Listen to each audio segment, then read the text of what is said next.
ठीक है।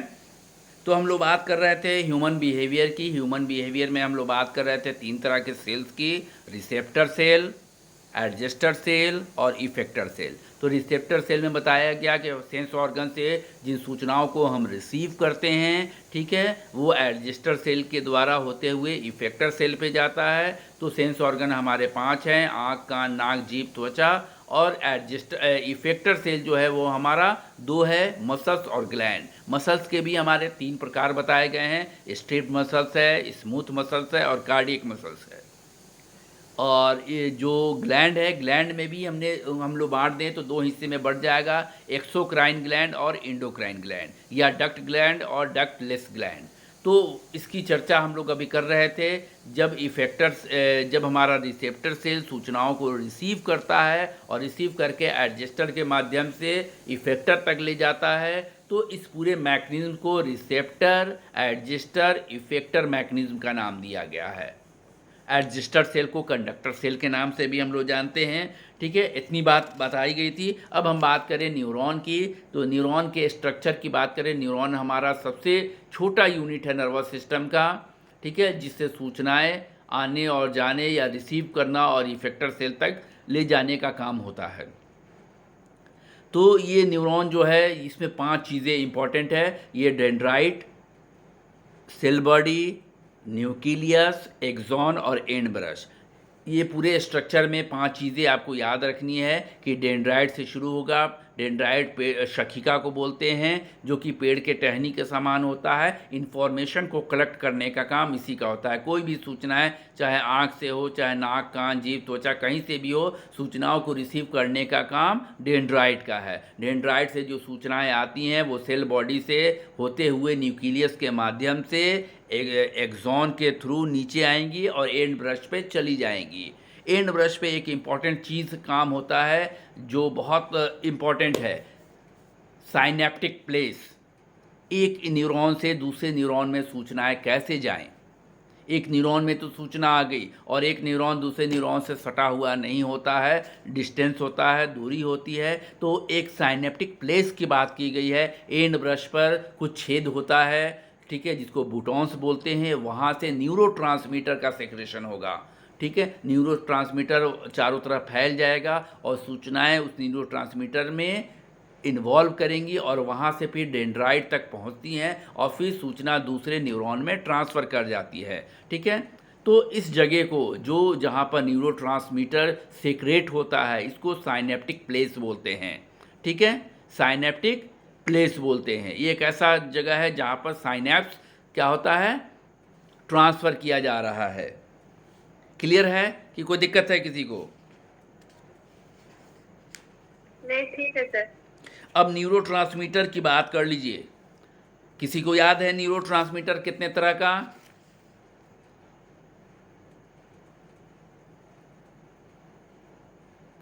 Acetyl choline hydrate, dopamine, serotonin, GABA, सब याद है कि भूल गए सब लोग? याद है सर। याद है सर। नॉरएपिनेफ्राइन, इपीनेफ्रिन और नॉरएपिनेफ्रिन, यही है। कहाँ चली गई? जी जी जी सर। एड्रेलिन। इपीनेफ्रिन और नॉरएपिनेफ्रिन नहीं कहिए उसको, एड्रेनलिन, ठीक है। तो हमको आप खाली न्यूरोट्रांसमीटर गिना दीजिए, ठीक है। उसके बाद हम लोग देखेंगे कि कौन सा न्यूरोट्रांसमीटर जो है वो क्या करता है, स्टिमुलेट करेगा, या कौन सा इनहिबिटर का काम कौन करेगा, और एक्साइटेटरी का काम, एक्साइटमेंट कौन लाएगा। दोनों चीज़ों को, न्यूरोट्रांसमीटर की चर्चा हम लोग कल नोट कर लेंगे, क्योंकि यहाँ से एक सवाल ज़रूर आएगा न्यूरोट्रांसमीटर का। जहाँ वो लेवल बढ़ाएगा तो न्यूरोट्रांसमीटर से क्वेश्चन डालेगा वो। तो सेरोटोनिन, आपका मेलाटोनिन की भी बात कर लें हम लोग, एसिटिल कोलाइन की बात कर लें, गाबा की बात कर लें, ठीक है, डोपामाइन की बात कर लें। बहुत सारा है, 10-12 ठो है, उसको हम लोग को याद रखना है एक एक लाइन में। उसकी चर्चा हम लोग कर लेंगे। और सारे ग्लैंड से कौन कौन से सेक्रेशन होते हैं उसकी चर्चा करेंगे कि कौन सा ग्लैंड से कौन सा हार्मोन निकल रहा है। फिलहाल हम लोग बात करें, ठीक है, कि नर्व इम्पल्स जब उत्पन्न होता है तो एक बहुत इंपॉर्टेंट चीज़ें हैं जो इंटर लेवल में बताया गया है, ऑल और नन थ्योरी। एक थ्योरी है ऑल और नन थ्योरी, जिसमें ये बताया गया है कि या तो किसी स्टिमुलस पर हमारे सारे न्यूरॉन एक्टिव होंगे, ठीक है, या सारे न्यूरॉन एक्टिव नहीं होंगे, या तो ऑल या तो नन, ठीक है। जब भी कोई स्टिमुलस होगा या तो सारे न्यूरॉन एक्टिव हो जाएंगे या सारे न्यूरॉन एक्टिव नहीं होंगे, ठीक है। ऐसा नहीं कि कोई एक्टिव हो गया कोई एक्टिव नहीं हुआ, जैसे क्लासरूम में होता है कि टीचर ने कोई स्टिमुलेशन दिया, कोई टास्क दिया, तो कुछ बच्चे ने किया कुछ बच्चे ने नहीं किया, तो ऐसा नहीं है, या तो पूरा करेगा या पूरा नहीं करेगा, ऑल और नन। तो याद रखना है कि ऑल और नन का मतलब क्या है कि या तो सारे न्यूरॉन जो हैं वो नर्व इम्पल्स पैदा करेंगे और या तो फिर कोई नहीं करेगा, कोई सूचना लेके जाएगा ही नहीं, कोई आवेग नहीं बनेगा। और नर्व इम्पल्स में होता क्या है, इलेक्ट्रोकेमिकल क्या होगा,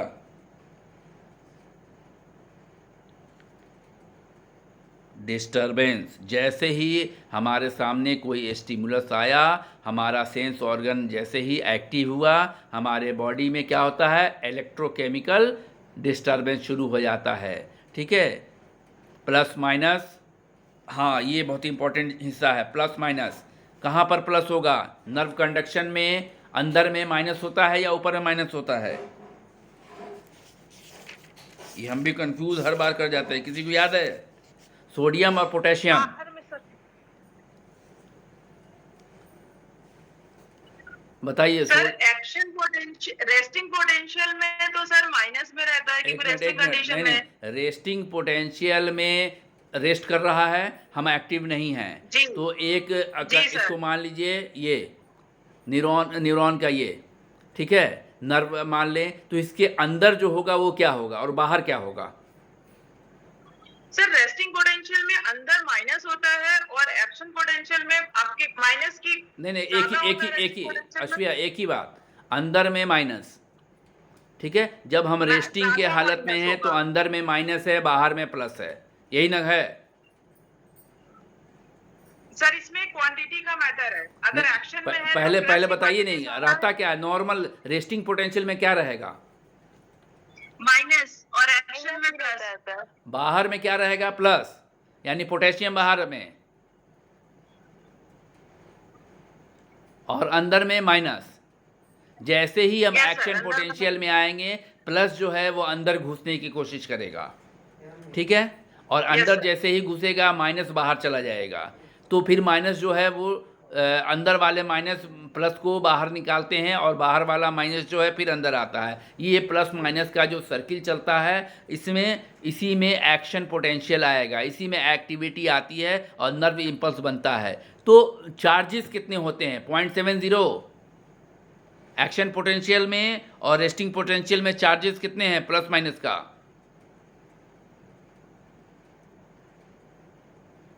सब हम लोग भूल गए। हमारे इस एग्जाम में ऐसा ही क्वेश्चन आएगा, एक्शन पोटेंशियल के चार्जेस सर, कितने। हाँ सर इनसाइड क्या कौन साइड हमारा वैल्यू पूछ रहा है सर, रेस्टिंग पोटेंशियल माइनस ये होगा। रेस्टिंग, आवाज़ बड़ी कम है, रेस्टिंग पोटेंशियल में माइनस कितना होगा, 70 माइनस 70, ठीक है, very good. Action potential action potential में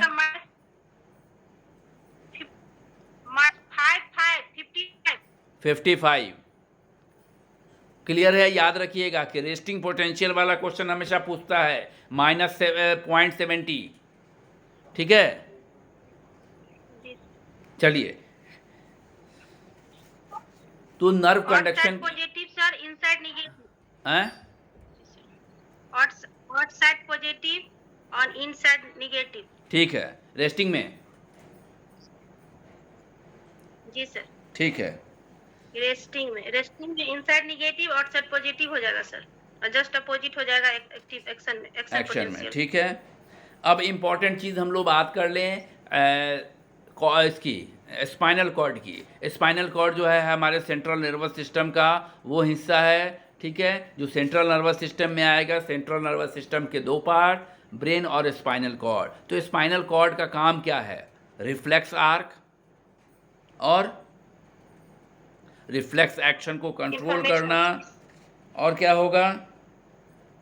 नर्व इम्पल्स को कंडक्ट करना, ठीक है। दो बहुत ही इंपॉर्टेंट काम है बेसिकली, रिफ्लेक्स एक्शन और जैसे कोई मक्खी उड़ते हुए आ रही है, हाथ ऑटोमेटिक ऐसे चला जाएगा, नहीं हट, ठीक है। तो ये रिफ्लेक्स एक्शन है ऑटोमेटिक। या आपका उंगली जो है किसी गर्म चीज़ से सट से खींच लीजिएगा, करे सट गया कहाँ, ठीक है। तो ये सुई सब का चुभना सर, हैं? सुई का चुभना, बारिश का बूंद का पड़ना, सुई का चुभना भी हो जाएगा। हाँ, सुई का और चुभना, बारिश का जो बूंद पड़ता है, हाँ, बारिश का बूंद जो पड़ता है सर, हम्म। वो भी आ जाएगा इसमें। ठीक है। तो स्पाइनल कॉर्ड में बताया गया कि स्पाइनल कॉर्ड है क्या?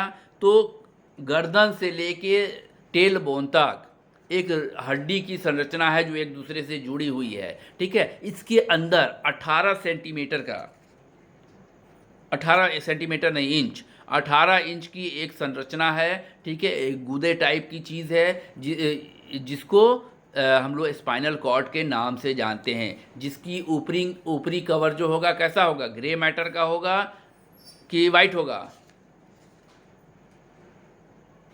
ऊपर का उजला और अंदर का ग्रे। ब्रेन के ठीक उल्टा है, ब्रेन में ऊपर ग्रे मैटर है, अंदर वाइट है, याद रखिएगा। और स्पाइनल कॉर्ड में ऊपर में उजला है और अंदर में ग्रे मैटर है। जब उसको कट करते हैं तो बटरफ्लाई शेप में वो दिखेगा, ठीक है। तो 18 इंच लंबा, याद रखिएगा, एक मोटा फाइबर है, फाइबर तंतु, ठीक है। गर्दन से लेके रीढ़ के हड्डी के नीचे तक या टेल बोन तक 18 इंच का एक फाइबर है जिसको हम स्पाइनल कॉर्ड के नाम से जानते हैं। और ये हड्डी जो है इसमें नर्व बने हुए हैं, ठीक है। तो 31 जोड़ा इस पूरे इसमें 31 पेयर जो है, 31 पेयर बोले, हाँ पेयर ही है, ठीक है।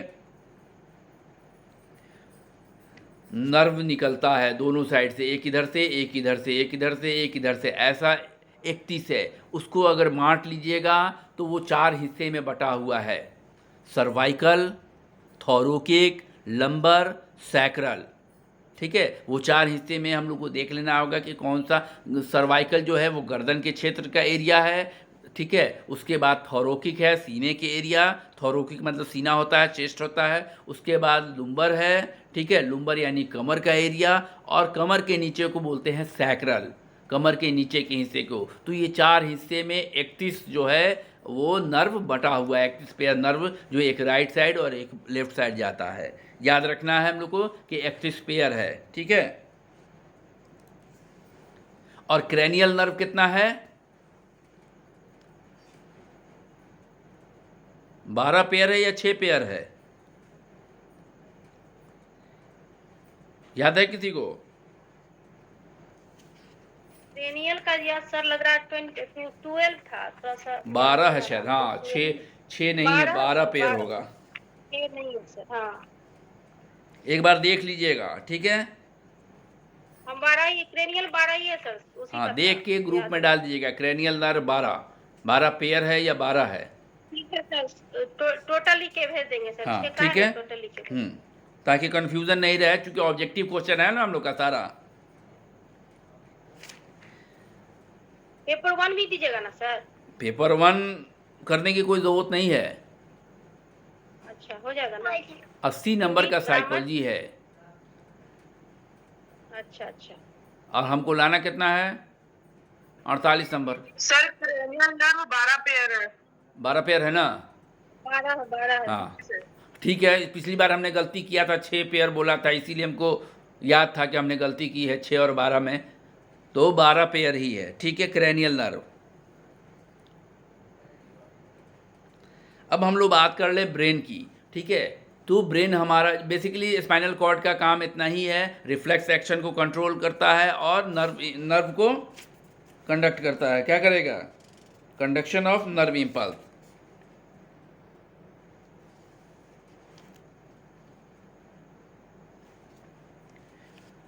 ब्रेन को लोकलाइजेशन के हिसाब से 3 हिस्से में बांट दें, फ्रंटल, मिडिल और हिंड ब्रेन। फ्रंट ब्रेन जो है, ठीक है, मिडिल ब्रेन और आपका हिंड ब्रेन। तो हिंड ब्रेन हमारा पिछला हिस्सा है, ठीक है, और बहुत इम्पॉर्टेंट हिस्सा है। अब हम लोग बात कर ले इसके सारे पार्ट्स के बात कर लेते हैं, ठीक है। तो हिंड ब्रेन में हमारा आता है मेडुला, पोन्स और सेरिबेलम। 3 चीज़ें हम लोग याद रखेंगे। मेडुला में ब्रेन का सबसे लोअर पार्ट जो ब्रेन को बॉडी से जोड़ता है। बॉडी से जितनी भी सूचनाएं आती हैं वो ब्रेन तक लेके जाता है मेडुला। मेडुला में रेस्पिरेटरी कंट्रोलिंग है, हमारे सांस की गति, हमारे हृदय की गति, हमारा जीभ मूवमेंट, ठीक है, और बॉडी से आए हुए जितने इन्फॉर्मेशन है उसको अपर भाग में भेजने का काम मेडुला करता है। क्लियर है? मेडुला बहुत इंपॉर्टेंट है, क्योंकि अगर मेडुला डैमेज हो गया तो आपकी सांस की गति गड़बड़ा जाएगी, आपकी हृदय की गति गड़बड़ा जाएगी, यानी समझिए कि आप ख़त्म, मेडुला ख़त्म, आप ख़त्म। मेडुला ऑब्लेंगाटा, ठीक उसके ऊपर एक छोटी सी रचना है जिसको हम लोग पोन्स कहते हैं, सेतु, जो कि ब्रेन के लोअर पार्ट को ब्रेन के अपर पार्ट से जोड़ता है। अब रिलेशन ब्रेन का हो गया, यानी मेडुला को जोड़ रहा है ब्रेन के अपर पार्ट से। तो सेतु इसीलिए नाम रखा गया क्योंकि ब्रेन को ब्रेन से जोड़ रहा है। अब हम बात करें कि सेतु का काम क्या है, तो 5 बहुत इंपॉर्टेंट काम हैं। सबसे पहले गर्दन के ऊपर जितने भी सेंसेशन होंगे उसको रिसीव करने का काम, ठीक है। आई बॉल मूवमेंट, आँख जो मूव करता है, ठीक है, वो सेतु के द्वारा ही मूव करेगा। चेहरे के ऊपर जितने भी टच, टेम्परेचर, पेन, जितना कुछ है वो सेतु ही रिसीव करता है। और क्या करेगा? जॉ मूवमेंट, जबड़े का मूवमेंट जो है वो सेतु के पास ही है। तो इतना काम ये करेगा। ब्रेन को लोअर पार्ट से ब्रेन को अपर पार्ट में जोड़ा, जबड़े का गतिविधि, ठीक है, आई बॉल मूवमेंट, और गर्दन के ऊपर, ठीक है, जितनी भी सूचनाएं हैं उसको रिसीव करना। और एक बहुत इंपॉर्टेंट काम है फेशियल एक्सप्रेशन, ठीक है, चेहरे की जो अभिव्यक्ति है, ठीक है, किसी को देखा, अरे किसी को देखा बहुत मुस्कुराया, ठीक है, तो चेहरे का जो एक्सप्रेशन बनता है वो किसके द्वारा है? पोन्स के द्वारा। फेशियल एक्सप्रेशन जो है वो पोन्स ही हमारा निर्धारित करता है कि खुशी के हालत में हमारा फेस का एक्सप्रेशन क्या होगा, सरप्राइज़ के हालत में हमारा क्या होगा, डर के हालत में हमारे फेस का एक्सप्रेशन क्या होगा, इसको निर्धारित करेगा सेतु, पोन्स। क्लियर है? तीसरी जो है वो सेरिबेलम, मोटर कोऑर्डिनेशन की बात करता है। सेरिबेलम जिसको हम लोग स्मॉल ब्रेन के नाम से जानते हैं, छोटा ब्रेन है ये, ठीक है, बहुत इंपॉर्टेंट है क्योंकि बैलेंसिंग का काम इसके पास है, ठीक है। मोटर कोऑर्डिनेशन, हम चलते हैं, सही ढंग से चल पाते हैं, कंट्रोल हमारा पैरों पर जो है इसी के द्वारा होता है, ठीक है। तो अगर सेरिबेलम में कुछ गड़बड़ी आ जाती है तो हम लड़खड़ाने लगेंगे, स्टैंड नहीं कर पाएंगे, सीधे चल नहीं पाएंगे। ये हो गया मेडुला, सेतु, सेरिबेलम।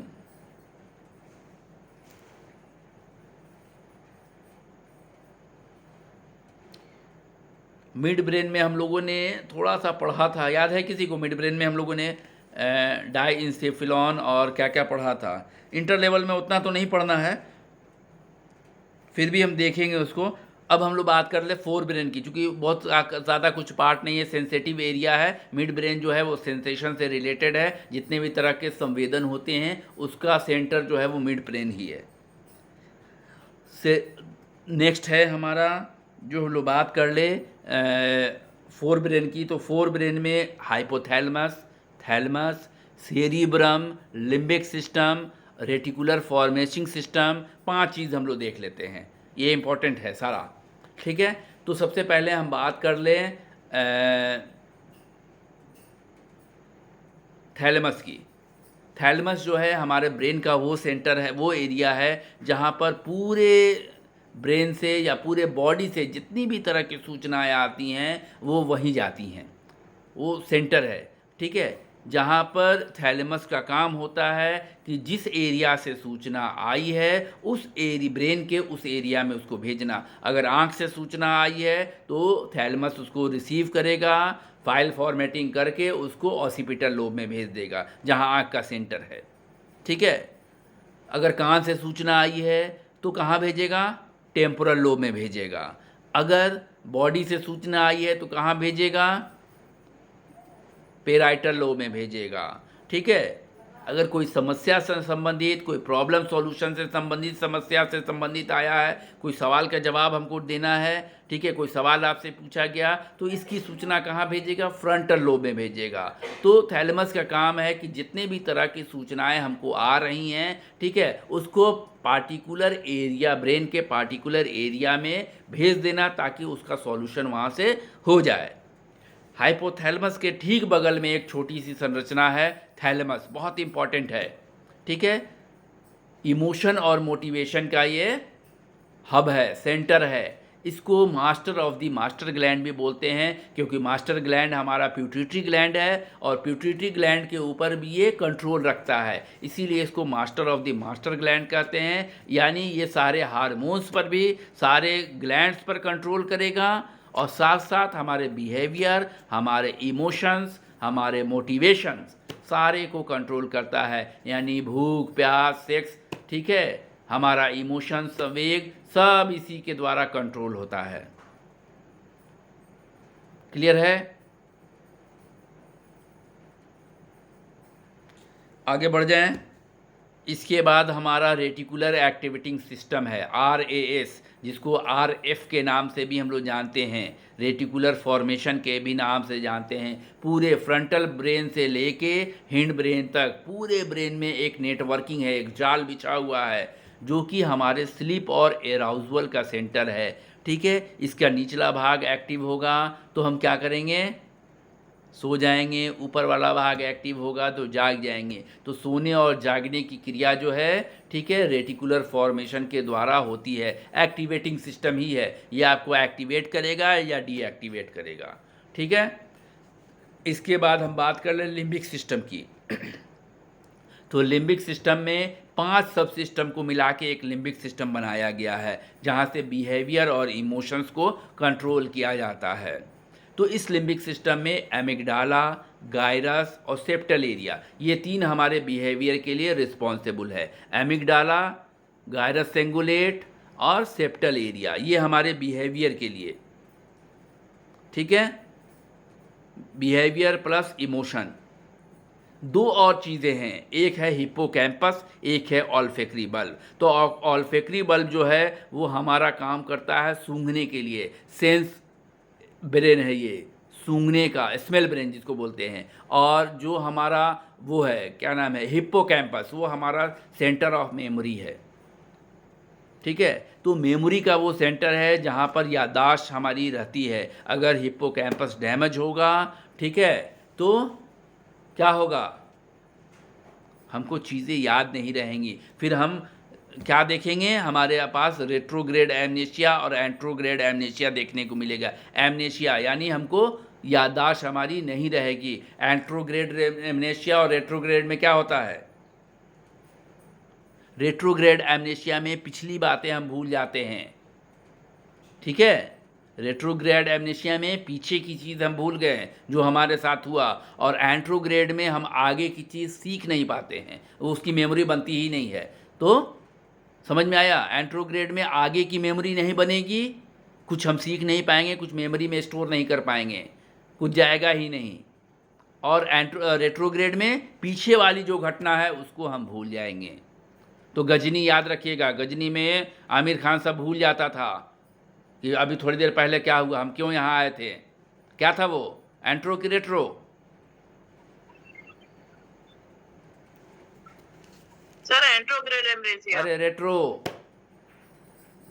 पीछे का भूल गया ना सर, उसको पहले की चीजें, पीछे की पहले का भूला था या बाद का उसको नहीं याद रहा? नहीं, पहले का भूल जाता था। अभी थोड़ी देर पहले क्या हुआ भूल जाता था, 15 मिनट पहले क्या हुआ भूल जाता था।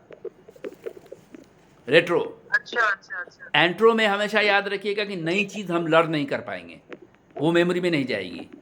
नई चीज लर्न नहीं होती है। हाँ, नया कुछ नहीं सीख पाएंगे। लेकिन सर हिप्पोकैम्पस को रिमूव करते हैं सर, हिप्पोकैम्पस जब अगर डैमेज होता है या रिमूव होता है तो उसको नई मेमोरी फॉर्म नहीं होती, पुरानी तो सर याद रहती है शायद। ठीक है, वो सेंटर है। अब ये नहीं हमको पता है कि रिमूव कर देंगे तो हमको पुरानी चीज़ भी तो याद नहीं रहेगी, नया तो सीखेंगे ही नहीं। जब रिमूव कर दिया तो दोनों गया। सर एक बहुत फेमस केस है, एक बहुत फेमस केस है जिसको एपिलेप्सी के फिट्स होते थे, उसको सही करने के लिए उसको ऑपरेशन किया गया था ब्रेन का, जिसमें हिप्पोकैम्पस को रिमूव किया गया नहीं, था। हिप्पोकैम्पस को और नहीं, उसको रिमूव नहीं नहीं, करने के अश्विया अश्विया अश्विया अश्विया जी ये स्टडी थी स्प्लिट ऑफ माइंड की, ठीक है, जहाँ पर लेफ्ट हेमिस्फीयर को राइट हेमिस्फीयर से जोड़ने वाला जो स्थान था कार्पस कोलोजम, उसको कट किया गया था ताकि लेफ्ट की सूचना राइट में नहीं जाए और राइट की सूचना लेफ्ट में नहीं आए, ठीक है। तो जब दौरा पड़ता था एपिलेप्सी का तो सूचनाएं आधे ब्रेन में तो जाती थी, आधे में नहीं जाती थी, जिसके वजह से व्यक्ति के एपिलेप्सी के सीजर में कमी आ गई।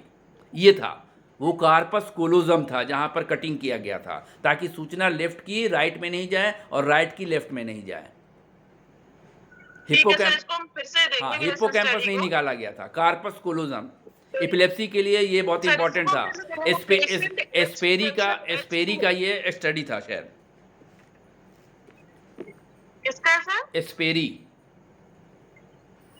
नहीं वो दूसरी स्टडी है, वो दूसरी स्टडी जिसकी हम बात करें। ठीक है सर, इसको कंफर्म करेंगे। आप देख लीजिएगा, ठीक है, हमने पढ़ा है इसलिए हमने आपको बता दिया वो। लेकिन अगर हिप्पोकैम्पस निकाल देंगे तो हमारा जब मेमोरी का सेंटर ही निकल गया तो एंट्रो और रेट्रो दोनों देखने को मिलेगा। पुरानी चीज़ भी गई, नहीं भी गई। जब सेंटर ही नहीं बचा तो कुछ नहीं बचा।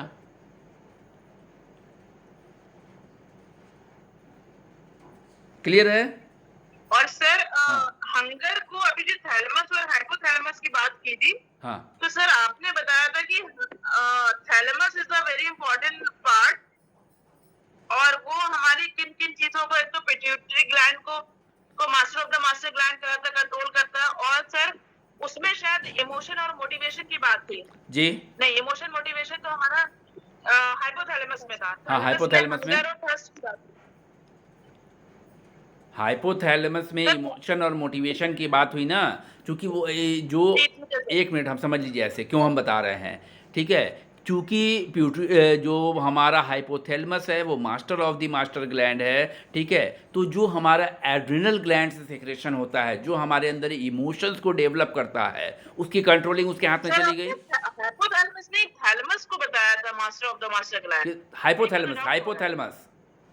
अच्छा ठीक है सर, तब तो ठीक है। हाँ, हाइपोथैलेमस, ठीक है। तो हम इसलिए बता रहे हैं कि जब आपका एड्रिनल ग्लैंड, जो कि एड्रिनल कॉर्टेक्स और मेडुला से बना है, जो हमारे इमोशंस को इमोशनली सिचुएशन के लिए रिस्पॉन्सिबल है, ठीक है, जो हमको फाइट और फ्लाइट के रिस्पॉन्स के लिए जिम्मेदार ठहराता है, उसकी कंट्रोलिंग किसके हाथ में चली गई?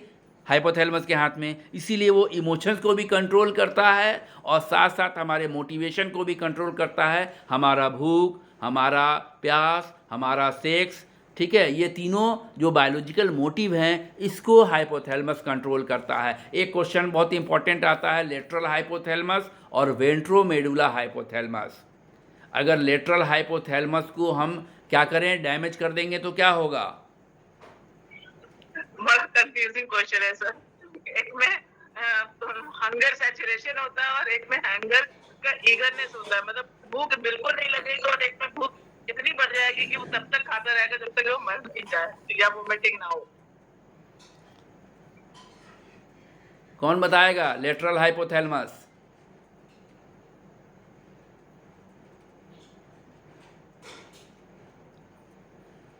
मोनी? LH, लेटरल हाइपोथैलेमस क्या करता है? दो कंडीशन है, या तो हम उसको एक्टिवेट कर दें या उसको हम डैमेज कर दें। तो एक्टिवेट करेंगे तो क्या होगा और डैमेज करेंगे तो क्या होगा? एक्टिवेट करेंगे तो भूख लगेगी और डैमेज कर देंगे तो भूख मर जाएगी।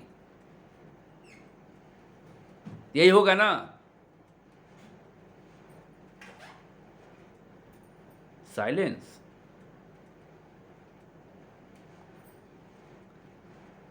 जी सर, सर वीएमएच को अगर हम एक्टिवेट करेंगे तो भूख नहीं लगेगी, हाँ, और अगर वीएमएच को हम डैमेज करेंगे तो खाता ही रहेगा, खाता रहेगा, अतिभक्षण वाली स्थिति में चला जाएगा। ठीक है, तो बेसिकली है कि लेटरल वीएमएस से कम क्वेश्चन आता है, एलएच से हमेशा क्वेश्चन आता है कि एलएच को स्टिमुलेट किया जाएगा तो क्या होगा, ज़्यादा खाएगा या भूख मर जाएगा। तो याद रखिएगा कि एलएच को स्टिमुलेट करने पर भूख बढ़ेगी, डैमेज कर देने पे जी, भूख खत्म हो जाएगा।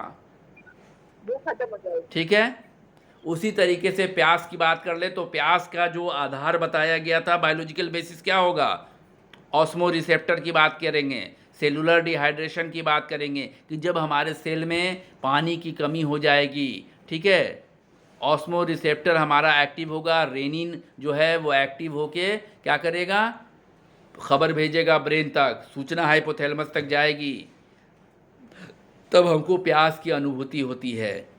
ठीक है, खाली गला सूखने से प्यास नहीं लगता है, हमारे सेल में पानी की कमी, डबल डिप्लेशन थ्योरी बोलते हैं। ठीक है, एक सेल में पानी की कमी हो गई और दूसरा हाइपोवॉल्मिया, हमारे ब्लड में पानी की कमी हो गई। बहुत ज़्यादा गर्मी पड़ने पर होता क्या है कि स्किन के अंदर जो पानी है वो धीरे धीरे उड़ने लगता है, वाष्प बन के निकल गया। तो जैसे ही स्किन का लेयर हमारा जलने लगेगा तो फ़ौरन ही ब्लड में जो पानी होता है वो स्किन को सप्लाई हो जाता है। ठीक है, और वहाँ पर ब्लड हमारा क्या होता है, गाढ़ा होने लगता है, क्योंकि पानी की कमी हो गई ब्लड में। तो पानी की जैसे ही ब्लड में कमी होगी उसको बोलेंगे हाइपोवॉल्मिया, यानी खून में पानी के वॉल्यूम की कमी हो गई, और सेल से पानी उड़ गया तो इसको बोलेंगे सेलुलर डिहाइड्रेशन।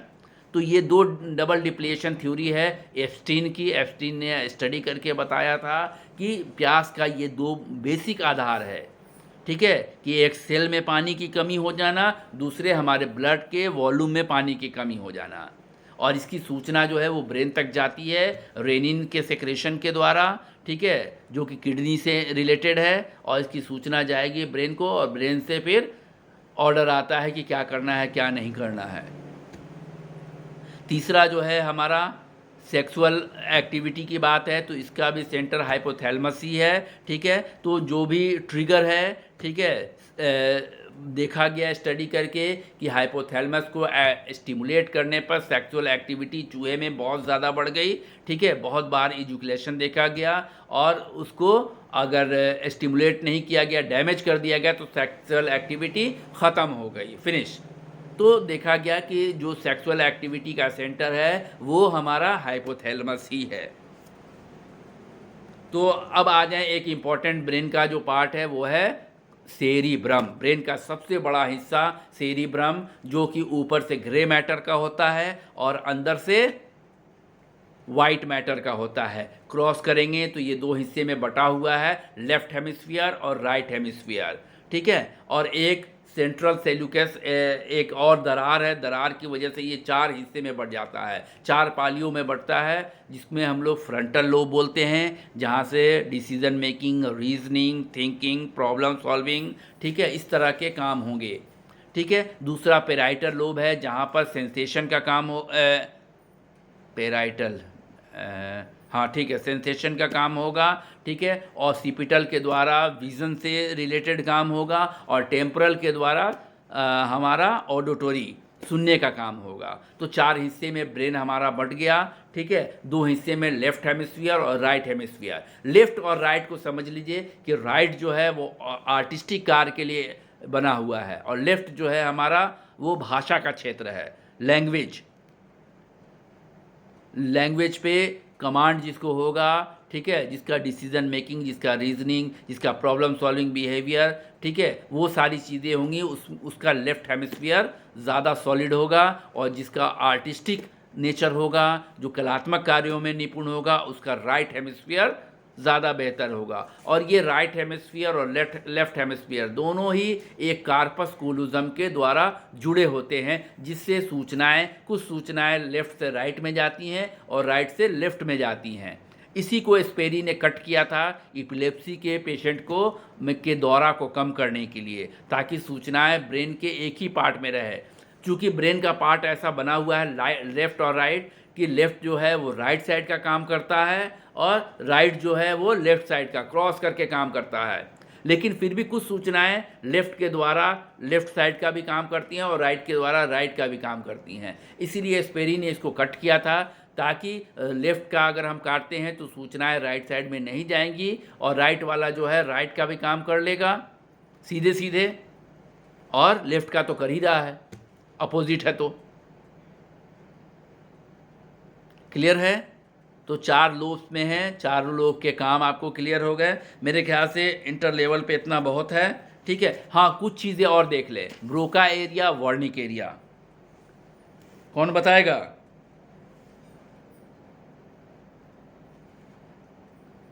दो आता है।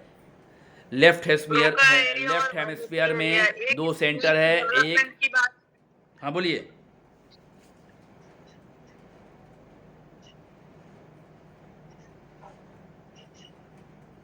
लैंग्वेज से रिलेटेड है ना सर ब्रोका एरिया हमारा? एक लैंग्वेज से रिलेटेड है और एक उच्चारण से रिलेटेड है। Speech, language and speech.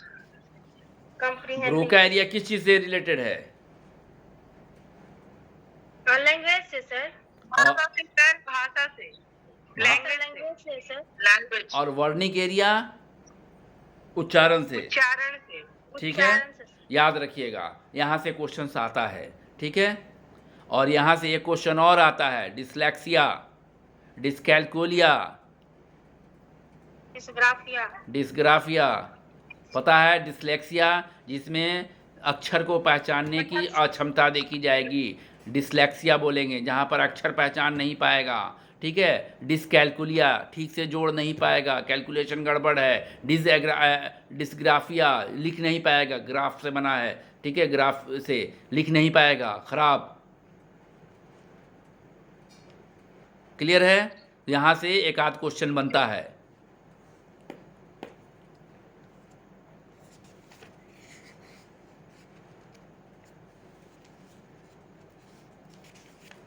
यहीं पे छोड़ दें।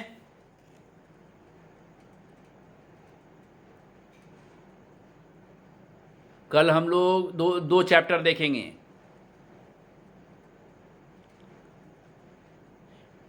इमोशन, मोटिवेशन, ठीक है। जल्दी जल्दी ख़त्म करना है हम लोग को रिवीजन। तो कल 2 चैप्टर देखा जाएगा। कोई बोल नहीं रहा है। कौन सा सर टॉपिक? इमोशन, मोटिवेशन, जी सर। ठीक है। 2 चैप्टर लेके चलेंगे, आज एक ही कर रहे हैं, ठीक है। जी जी। कल से 2 चैप्टर इमोशन और मोटिवेशन होगा। उसके बाद हम लोग परसेप्शन और सेंसेशन करेंगे, ठीक है। 2 चैप्टर करके चलेंगे, चूंकि टाइम हम लोग के पास अब बचा नहीं है। 12 दिन, 12 दिन भी नहीं है, हाँ 10 दिन 12 दिन ही है मेरे ख्याल से। 9 10 हो ही गया ना, 12 10 22, हाँ जी जी सर। हाँ सर क्रेनियल में हम देखे हैं सर 31 था टोटल जोड़ के। क्रेनियल जो होता है ना सर, हाँ। 31 होता है उसमें टोटल लगा के, जिसमें सर्वाइकल 8 होता है और एक मिनट 1 मिनट। सबसे ऊपर में सर्वाइकल है, 8 है। सर्वाइकल 8 हाँ, है सर। हाँ, जी सर। ठीक है। उसके और बाद थोरोकिक 12 होगा, 12 है। 12 है थोरोकिक। 5 है। उसके बाद 5 है, उसके बाद 5 होगा। सेक्रल हमारा 5, सेक्रल 5। हाँ यही है, 8 12 5 5 और एक टेल बोन के पास, ठीक है। 31 हो गया टोटल हाँ सर। 31 हो गया। हाँ। जी सर। 31 बताए थे, 31 पेयर, ठीक है। जी ठीक है, फिर कल मिलते हैं हम लोग। ठीक है सर। प्रणाम सर। जी सर, प्रणाम सर। ठीक है, थैंक यू। प्रणाम।